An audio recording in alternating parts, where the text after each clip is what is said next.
Sustaining Creativity podcast. I'm your host, Mari Riesberg. Over the past several years, I've combined my degrees in acting and somatic psychology to share my sustaining creativity techniques with performers. And now I've decided to share it with a bigger audience that includes you. I believe we are all creative, and this podcast is all about that. I'll be interviewing people from all backgrounds, ages, and creativity experiences to share just how creative we all are. Today, I'll be chatting with Kevo, artist and artistpreneur. Please enjoy Kevo.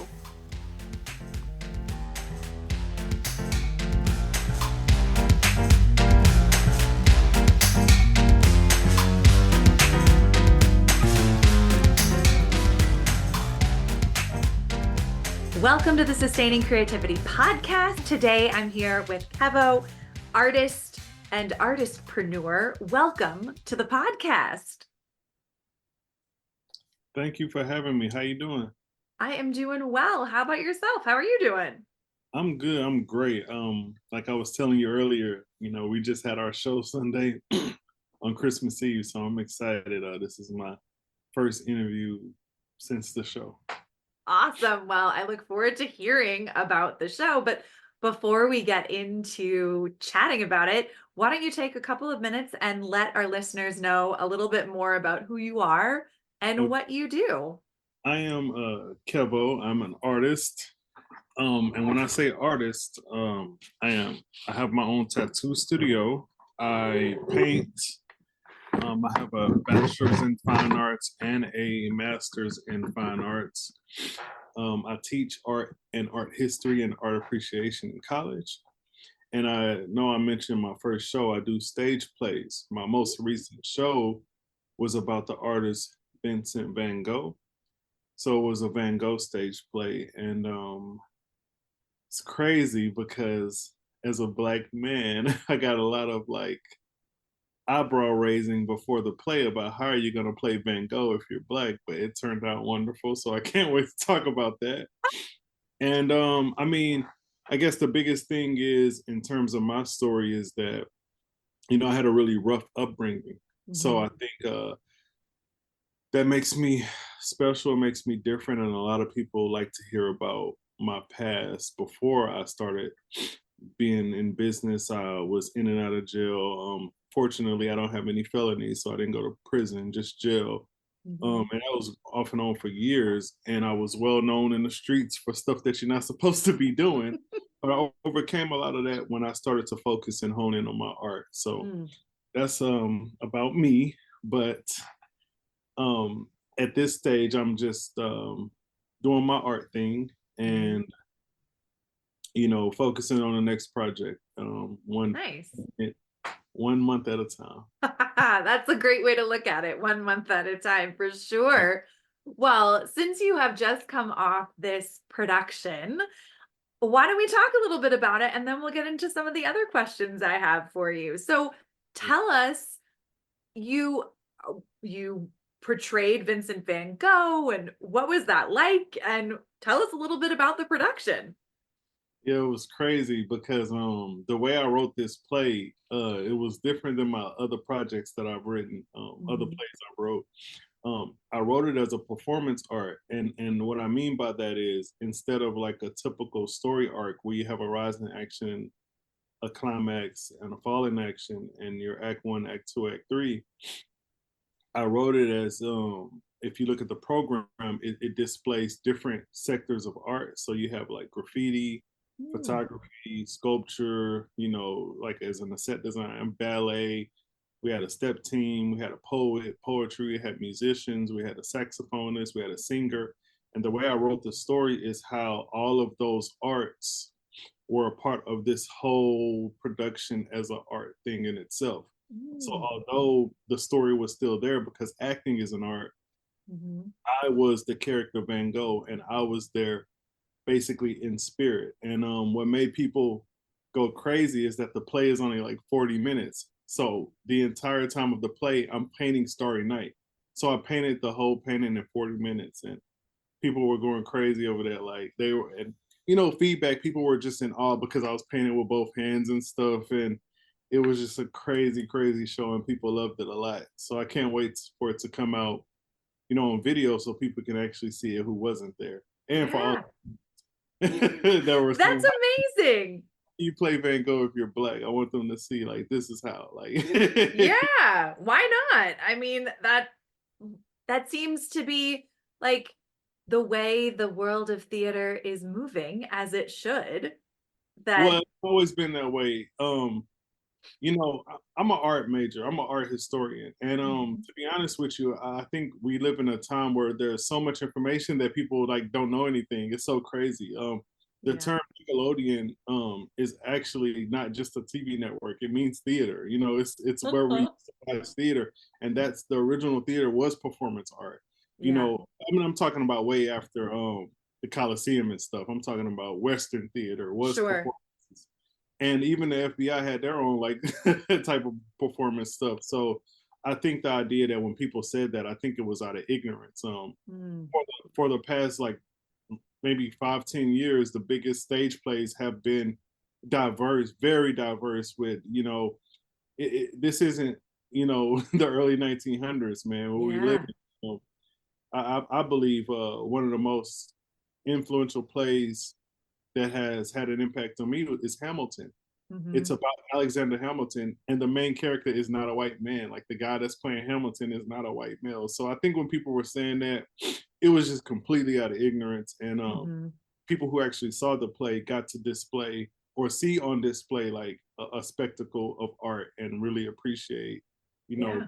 Told me they learned a lot, and and it's big, man. Honestly, hate to keep bringing up all this, things about being black, but honestly, like that what was beautiful about it for me, because it was a lot of black entertainment is focused on trauma, and to Hmm. make something focused on education, as an African American man, was a big deal to me when people enjoyed something educational. Like that was crazy. Like it wasn't Yeah.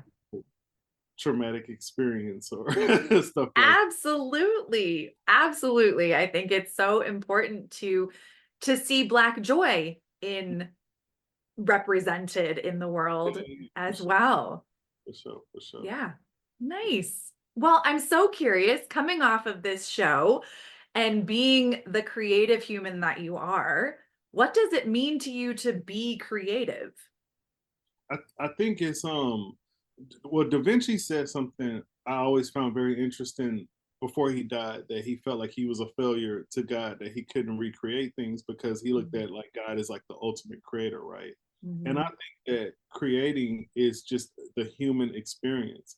I feel like, one thing I love about art is that art is a diverse field in terms of male, woman, child, race, gender, ethnicity, all of that stuff, right? And I feel like humanity is that way as well. And humanity, we live in this harmony of the welfare of others. Everything I can grab and take hold to was created by another human. So I feel like that's just being human. You know what I mean? And I think that artists are just on another level or another tier of that. Hmm. Like in terms of being creative, we're just like addicted to creating. You are so correct with that. Yeah, absolutely. I love that. It sounds like Da Vinci kind of had that internal struggle Yeah. of feeling like a failure whilst creating so many While things. being the most one of the most creative people ever saying Yeah. feels like a failure. And and honestly, that's what resonated with me in terms. I feel like when people watch the Van Gogh play, I think the spectacle of art resonates because it's like so many artists struggle, and that's his main story. He Yeah. struggled his whole life as an artist to be appreciated, to be accepted, and he was so good.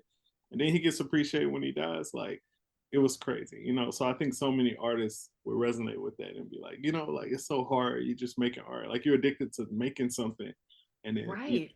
so many people don't make it. It sucks.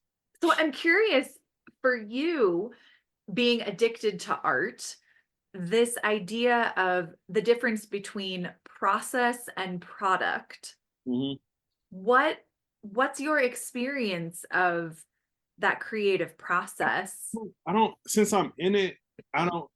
I'm not. I think I'm finally becoming aware that my process is amazing.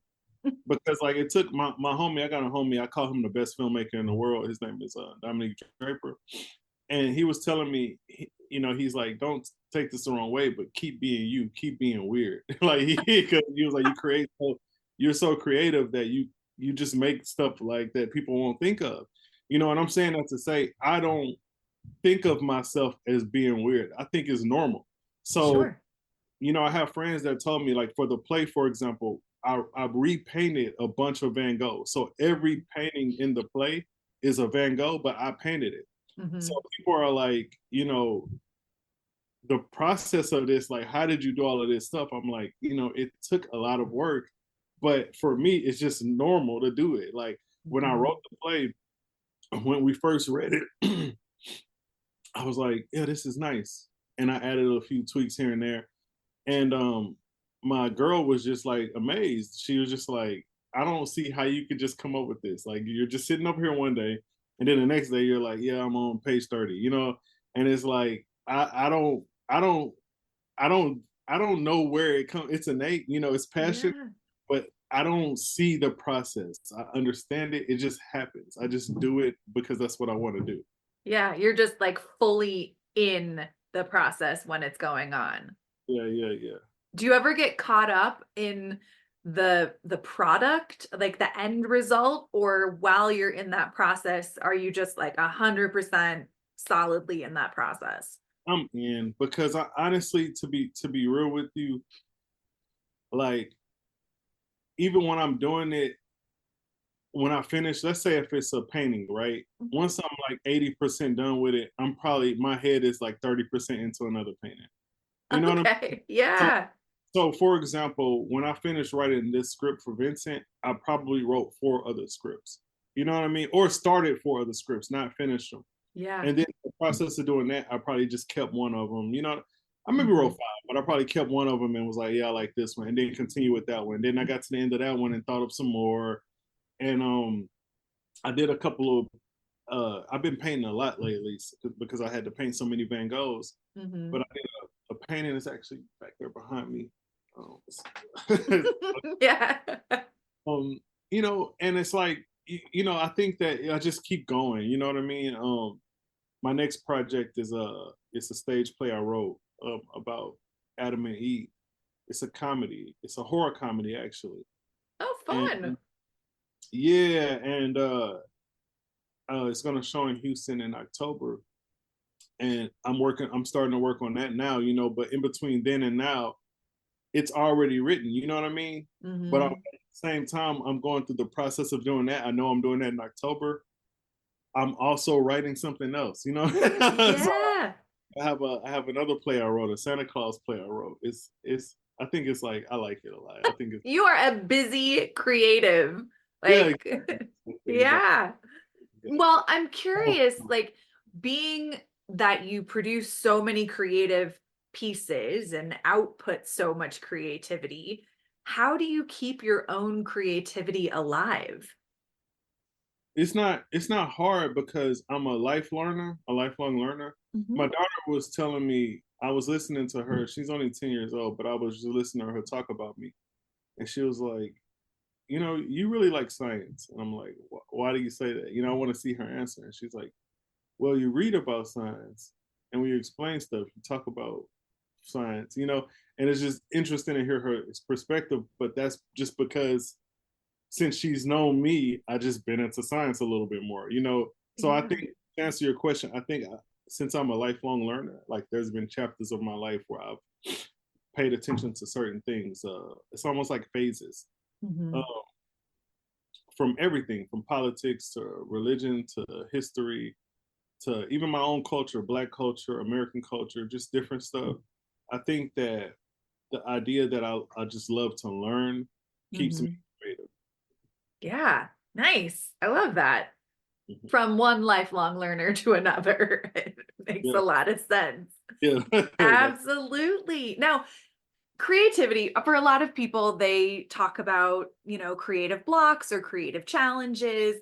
And I'm curious, in your own kind of creative story and creative experience, what are some of those creative challenges you come up against? And then how do you navigate them? that doesn't happen to me. You're shaking your head.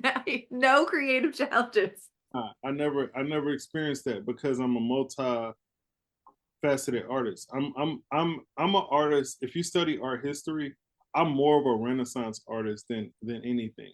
Oh. So, for example, I tattoo, right? I do tattoos, right? Mhm. Let's say I'm tattooing for 2 months and then my tattoo shops get slow. Like then I would paint, you know.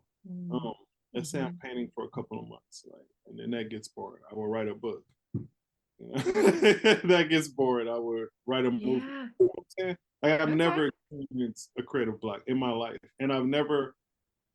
I don't even get nervous, to be honest with you. I don't even get pressured. I get focused, and I Yeah. just. Um, I've published like maybe about a fraction of my work, if that makes Sure. Yeah. which is normal with creatives. Yeah. James Pratt Patterson is the number one writer of all time. He wrote the most books, but I'm pretty sure if he wrote the most books, let's say I think he wrote thousands of books. He published thousands. I'm pretty sure he it's thousands of books he didn't ever publish that he didn't Right. think made the cut. Yeah. Mhm. That's amazing to I don't know, I feel like there's so much trust in your own creativity Yeah. to trust the process and the experience that you're having Mhm. and the ideas. I actually got offended when you asked me that. I just didn't show it. I got a little bit. I was like, wait a minute, no, never. Offended by that you don't have any creative blocks? Well, that you asked, what are my creative blocks? Oh.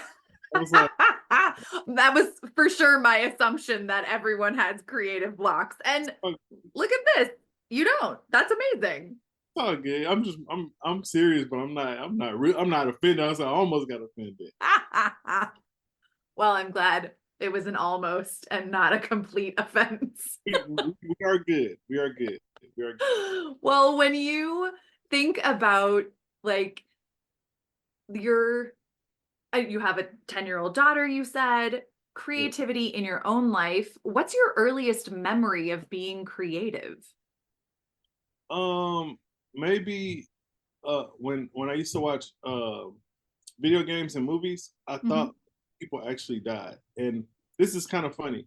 So I was kind of confused that like when they played a video game and a person died, I used to watch like the older people play, right? Yeah. To be so confused, like how can they keep picking the same player over again? You know what I mean? Like how he just jumped in that hole. Like how did he come back? And it wasn't until I watched the movie, like I remember this vividly. I watched the movie and I saw somebody die, and I watched the movie again like a month later, and I was a little kid, and I was like, "Oh, it's not real." You know what I mean? Let me make Yeah. my own. Since it's not real, let me make my own. And I started making my own stories when I was a little kid, like little stick figure stories. I just don't have any Nice. of them, but that's what I started doing. Yeah. It just hit me one day. I remember every little moment, but I just don't have the proof of it. That's okay. You don't need proof. That's my It's real, your memory, your yeah, experience, right? for being like creative. And then also like when I got a little older, I would take old cardboard boxes and recreate wrestling belts for my friends in the neighborhood. Fun. We can have like our own WWF titles and stuff. Yeah. Now, yeah. That's awesome. So for you and growing up, and you shared that wasn't the easiest growing up, but was creativity supported and cultivated for you? Or I don't think so. I think that like I think see I'm from the hood, it's like the real hood. So I think people from that culture, I think that's where I think a lot of people that are not understandable about the inner city, I feel like they don't see that we really miss out on the exposure to the world. Like our world becomes so small. yeah. I didn't know anything about heirlooms. It's so much I didn't know about as a child because of everything was about the product of the environment. Hmm. So the extension of my knowledge was in that neighborhood, in that radius. So I wanted to be the best drug dealer that I could be. I Mm. was not aware of these people, a Caravaggio, a Picasso, a Michael Ray Charles. I wasn't Mm-hmm. aware of these artists. I had no clue who these people were. It wasn't until I did enjoy reading when I was younger, but when I went to jail, I had more jail. You have so much leisure, and I remember I was in jail. I think I was in jail for like it was. I went to jail a few times, but one time I was in jail for 9 months. And you have so much leisure to do stuff. I remember reading different philosophers and art historians and war philosophers. Mm-hmm. My brain was so bored with jail that reading was so much of a relief.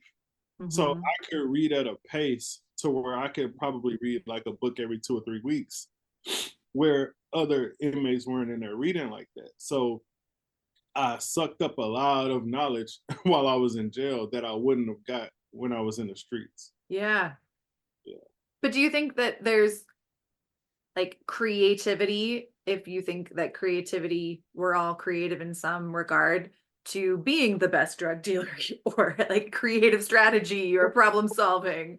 It definitely was. I honestly like a lot of people, like in terms of tattooing, right? And I Yeah. always talk with people about this. Like some people tattoo very fast, some people tattoo slow, some people are like in between.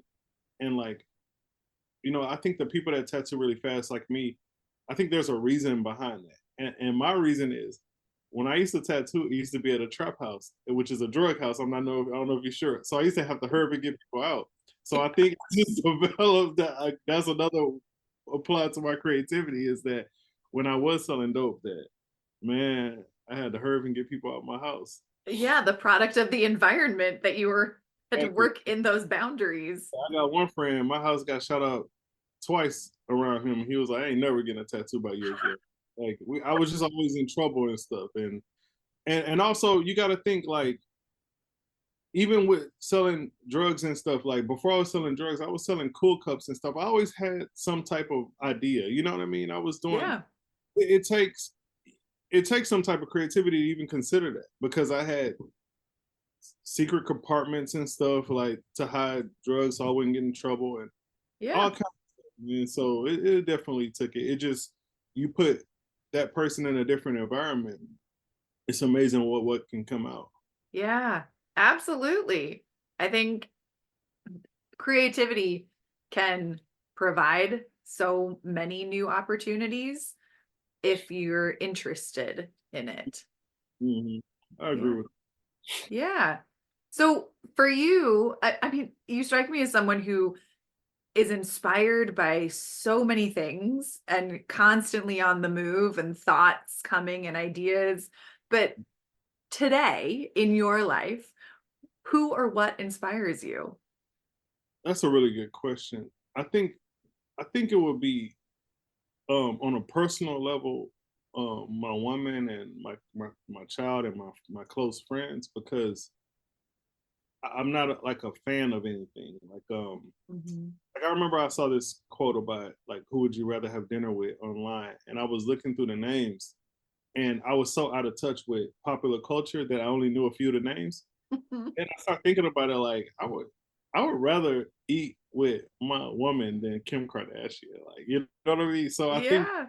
personal level, I think they inspire me just because of who they are and how they support. And I think on a deeper level, in terms of artistry, I think that my sources are pulled from it. It doesn't have to be an artist. Like Neil deGrasse Tyson is inspiring to me. Um, Mhm. David Goggins is. Oddly, Ross Perot is. It's just stuff like that, and then also it's easier to find it because I love the idea of how humans are connected. Mm. So I find ways to put that into my work. A lot of my art is based on human experiences, Mhm. if not a social issue. So with me being in the industry of where people from different backgrounds connect, Mhm. naturally, and it's normal. I'm just happy to be in my field of work because it's perfect for people like me. A lot of people don't get to work in an area where they actually love what they do and love who they're around. they leave and complain, and they complain. I mean, I complain about little Absolutely. mishap here and there that happen, but for the most part, it's like this was great. You know what I mean? Yeah. Yeah, you're right. Most people don't have that experience of getting to do the work that inspires them or they feel called to do. And yeah, which is such a gift to be able to do it and share it too. Facts, and Yeah, not wasted. totally. Well, seeing that you teach, you're a teacher, you are a performer, an artist, I imagine you cross paths with a lot of different people in your day, in your life. For people who may not think that they're creative or are hesitant to kind of express their creativity, how would you encourage them to find more creativity in their life? That's tough, man. I have a story for that. I don't want to share it because it's personal to that particular person, but I'll just say what I told her is that, sometimes, man, you're so talented that you can't really see it. And it takes a person who doesn't want anything from you to tell, Mm, like, I have no reason to tell you this. You're not changing my life. I'm not getting anything out of it, but you're in a, you have an ability that millions of people don't have. And statistically, like, they wish they had it, and not enough people know about it. So change that, you'll feel more fulfilled as an artist mm. if one person liked your artwork versus 100 people liking your selfie. You know what I mean? So true. You'll feel a lot more fulfilled. So share it. So do it. Get involved. Do some stuff, and just Mhm. start. And you, it's a very fulfilling thing to be appreciated for art. My last cast, a few of them was their very first time performing, and the ovation that they got at the end, that, like, literally all of them mentioned it. The Mm. first, they were like, "Oh my God, that ovation felt so good." It feels good to be appreciated for what you do. So I would say use it, do it, just go for it, just start. Yeah. I love it. Absolutely. Get it out. Put it, share it. It's It, about, you it, know, if it's in here, it can get boggled up and you can misinterpret it. It's if it's stuck in the inside, you can be wrong about it. You know what I mean? You need other people's opinions. We live in a world of, that's the dangerous thing about art, though, because we live in a world of criticism, yeah. and you got to learn how to deal with that. And you need to experience that more often so you can know not to take things so personal. Mhm. Once you do start getting your art out, you know that when somebody says they don't like that, they don't mean any harm after a while. Yeah, Yeah. it's their opinion. You got to keep doing that. That's why I love Yeah. Tarantino so much. I love his attitude towards his art. He's so fiery. Yeah. So what was that journey for you? I mean, putting art out in the world, not everyone's going to love it. It was So, rough. I feel like that, you know, I got this in so many words. I got this compliment after the Van Gogh played that people saw me on another level. They looked at me different.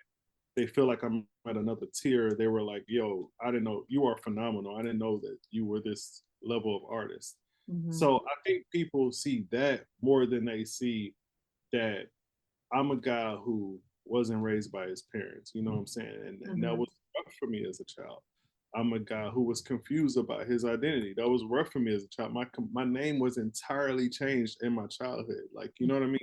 I used to walk home from school because we didn't have bus fare. Like, they didn't see the decisions my aunt would make. Are we going to get you school clothes this year, or are we going to focus on food this year? You know what I mean? And Mhm. even with selling drugs and living in, like, the environment I did, they don't see those shootouts that I was in. They don't see, I've been shot before. They don't see that. You know what I mean? People don't Yeah. see the times I was in jail beating the brakes off of people because of things they said to me, and that's risking my life in stupidity. And then making conscious decisions to improve myself as a man, as well as constantly, because it's not Mhm. easy. can't just do it once. You can't just wake up and tell yourself, I'm going to do better. Because once you start doing better, everything in your life changes. So you can start doing better this week, and then shit can fall apart next month. You know what I mean? So you got to constantly continue to decide. And I think, people don't see that in me unless they've known me for years. They only see, oh, he's an artist, now, but they don't see all of that stuff that went into it. Yeah. So much life. Blank computer, right? Blank piece of paper, and nothing's on there. And then I just start the script and I write it, and you see the outcome. Right. It's a lot of process involved. I didn't just wake up and get the script handed to me for Vincent. You know what I mean? My whole life went into that. You know what I mean? Yeah. The racial criticism in this year, 2023, I feel like I personally experienced the most racism I've ever experienced in my life. I got kicked out of a museum this year. Me, of all people, an artist got kicked out of a museum. Yeah. Oh, for racial profiling. Like, it's crazy. Mm-hmm. That is crazy. It's insane. Yeah. I mean, it is mind-boggling to think. Like, security were like, you're not supposed to be in here. I'm like, what are you talking about? Called the police on me and escorted. I'm dead serious. I spoke to the next like a day or two later. I spoke to the because the museum has a school. Oh yeah. I spoke to the dean of that school, and they were like embarrassed. They were so mad that it happened. They told me that I wanted the person fired. They will fire them right then and there. They were like, we saw the footage. That was complete. That was 100% wrong. They were even confused. Like, I can't believe of all people this happened to you. You know what I mean? So it's process doesn't stop is what I'm trying to say. It makes sense. Yeah. The life process doesn't stop. It's still informing the art. Yeah. Struggles are still going to come. Yeah, for sure. Well, thank you for sharing your experiences and your stories. I have thoroughly enjoyed our conversation. I just have one last question for you. What does it feel like in your body to be creative? I don't feel it. I just feel normal. It feels so normal. Oh, you know what? I think it feels fulfilling, but the reason why it feels normal to me though, because if I'm not creating, if I'm not creating, I get a little antsy. I get a little like, oh my God, let me draw something. Like, oh my God, before we get off, because I could talk forever. I remember when I was really like in my early 20s and late teens, my close friends around that time they like, bro, you get on my nerves. For some odd reason, my ideas would come in the middle of the night. And I would always call them. And then they would be like, every time, bro, stop calling me in the middle of the night. I'm thinking it's an emergency. You're like, I got a movie idea. Right. So I think it just feels so ignorantly normal. And blissfully normal. Not ignorant, blissfully. That's a better word. Blissfully normal. Yeah. Blissfully normal. I love it. Well, thank you for sharing everything with me this evening. And if people want to learn more about all of the things that you're up to, how could they go about doing that? Just visit artbykevo.com. My name is Kevin, so it's Kevo with the O. So art by Kevo. And Perfect. My name is Kevo Arts. Kevo Arts. I'll put all of that in show notes so people have easy access. They can click on links. And thank you again for taking the time to chat. It was a good interview. I hope I didn't talk your ears off too much. Oh my gosh, not at all. It was fantastic.